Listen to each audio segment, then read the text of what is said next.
नीले जंगल में एक हंसता मुस्कुराता हाथी सबको तंग कर रहा था, लेकिन किसी ने भी उसका कुछ नहीं बिगाड़ा।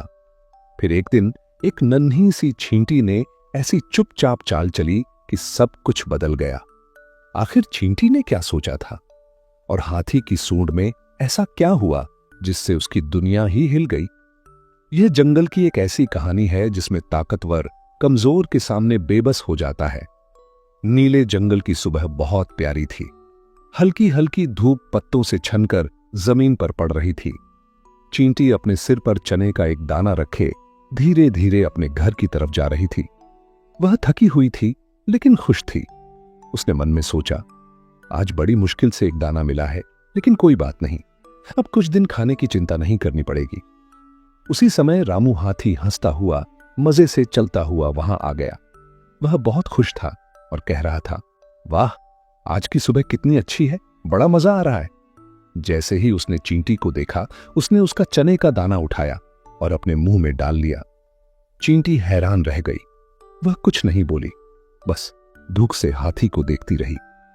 हाथी हंसा और कहने लगा कि चूंकि चींटी को दाना उठाने में मुश्किल हो रही थी, इसलिए उसने मदद के तौर पर दाना खा लिया।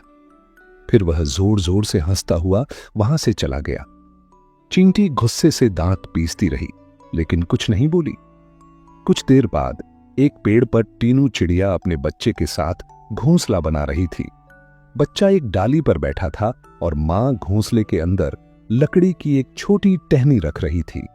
जब वह आखिरी टहनी घोंसले में रख चुकी तो खुश होकर बोली, बस अब हमारा नया घर बन गया है, आओ बेटा अंदर आकर बैठो। चिड़िया का बच्चा खुश होकर घोंसले में आ गया और बोला कि घोंसला बहुत आरामदायक है। दोनों मां बेटा खुशी से चहचहाने लगे। अचानक घोंसला हिलने लगा।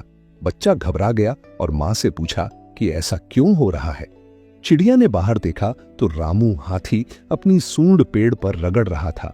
चिड़िया ने ऊंची आवाज में कहा कि वह ऐसा न करे वरना घोंसला गिर जाएगा, मगर हाथी ने कहा कि उसकी सूंड में बहुत खुजली हो रही है, अगर वह न रगड़े तो उसे बहुत दर्द होगा। उसने बात को अनसुना कर दिया और पेड़ को जोर जोर से हिलाता रहा। पेड़ हिलता रहा और घोंसला एक ओर हो गया। जैसे ही चिड़िया अपने बच्चे को बाहर निकालने लगी, घोंसला नीचे गिरकर टूट गया। चिड़िया परेशान हो गई और रामू हाथी हंसता हुआ चला गया। शाम को कुछ जानवर तालाब के पास जमा हुए। सब एक दूसरे से शिकायत कर रहे थे। एक जानवर ने कहा कि रामू ने उसका खाना चुरा लिया था और 3 दिन उससे काम करवाया।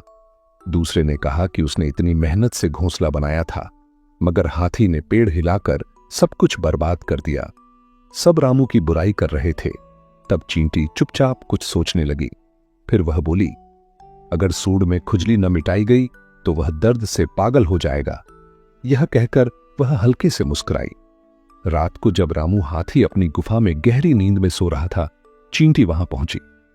वह चुपचाप उसके पास गई और उसकी सूंड में घुस गई। उसके साथ और चींटियां भी थीं।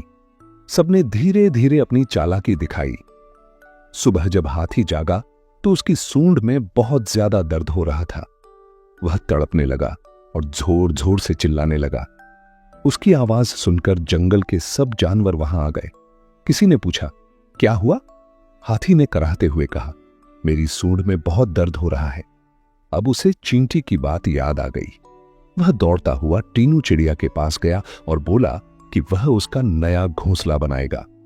फिर उसने बड़ी मेहनत से नया घोंसला बनाया। जब घोंसला तैयार हो गया तो उसने उसे पेड़ पर रख दिया और कहा कि अब वह उसे माफ कर दे। सब जानवर हैरान रह गए कि रामू हाथी बदल गया है। हाथी को भी लगा कि शायद उसके अच्छे काम की वजह से ही उसका दर्द खत्म हुआ है। अगली सुबह सारे जानवर तालाब के पास जमा थे। रामू हाथी भी वहां आया और पानी पीने लगा।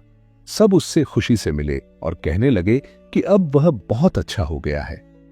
रामू ने कहा कि वह अब बुरे काम नहीं करेगा, क्योंकि अच्छे काम करने से दिल को सुकून मिलता है। यह सुनकर सब जानवर चींटी की तरफ देखकर मुस्कुराने लगे। चींटी ने भी शरारत से एक आंख मारी। जंगल में एक बार फिर खुशी और शांति छा गई।